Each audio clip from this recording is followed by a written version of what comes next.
Greetings and peace, everyone. The Naga Samurai coming to you all in love and sincerity and in peace. I've been talking about weapons a lot lately, and dealing with bug out situations and just defense. But today I want to go over some tools, so I'm going to try to keep the video brief. But this is I just sharing some of the tools of the trade. But before we get to it, I want to say there is no right or wrong bug out bag. The basis of the principle is to very simply be prepared. And it is really a mental and spiritual preparation that's going along with it. So, example, myself, I'm a warrior. So the majority of things that I carry will be to help hone my gift and to, have me proficient in my craft, which is the protection of the people. So if you're not a warrior, you don't have to stock up on guns a certain way or stock up on certain weapons. Get medical supplies.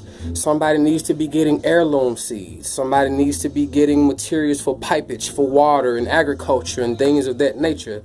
So this is where the whole togetherness and us and village comes from, because if everyone is on one accord with the sentiments of love and surviving and being there for one another and everybody playing their respective role, that is how the village works. So again, no right or wrong. There are a few basic things. Any person, especially warriors, at all times should always have a blade and a light on your person at all times.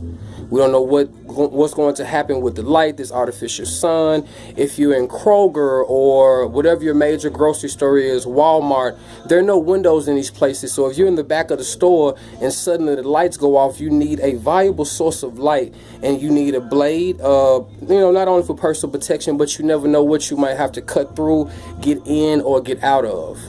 So I'm about to get into some of these tools and just show again that there are more things that I needed. Definitely very simply starting off with just a pry bar. It's not very big, but as I always tell people, you never know what you might have to get into or get out of. A sword and knife sharpener.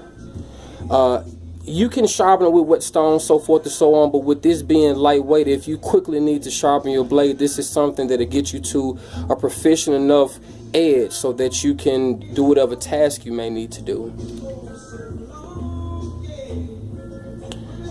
Just a good multi-purpose vice grips, pliers, a blade, different type of screwdriver heads, things of that nature. Just something that you can use that's lightweight, that'll be able to do multiple things.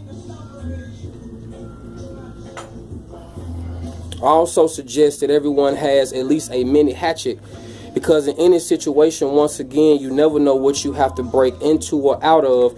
And outside of that, if you are in the wilderness, you will need to make shelter. You potentially will need to make fire to cook, to keep the animals away, to keep the bugs away. This thing is being difficult, and I'm being careful because it's very sharp.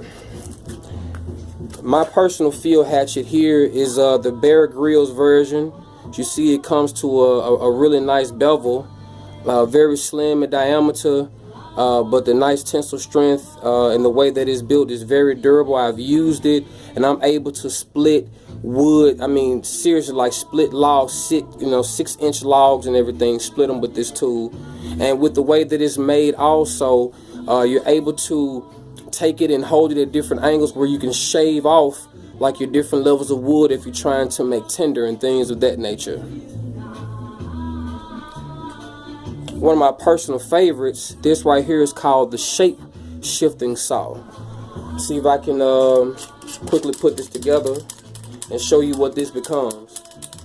Again, when you're out in the wilderness, you're going to need to procure wood. I've done videos on fires, and one of the mistakes that a lot of people make is they don't get enough firewood. They often, go get a little bit, and then they have to leave their fire unattended in order to go get some. So you need tools that after you split your wood and things of that nature, where you can cut them down to size.